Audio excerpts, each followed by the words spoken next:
బఠానీ మసాలా కూర వండుకుందాం. చపాతీలో కానీ పూరీలో కానీ బాగుంటుంది. ఇది ఎలా తయారు చేయాలి ఏంటి అనేది చూద్దాం.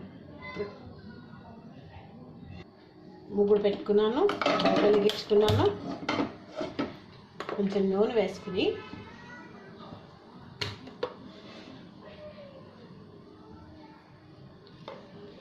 చాలు.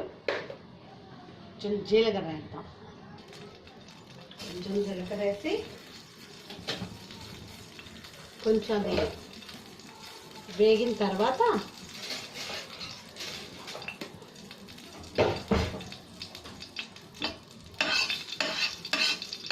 కొంచెం చిటపట పేలిన తర్వాత ఇప్పుడు చిటపట పేలుతుంది. ఇప్పుడు పచ్చిమిరపకాయలు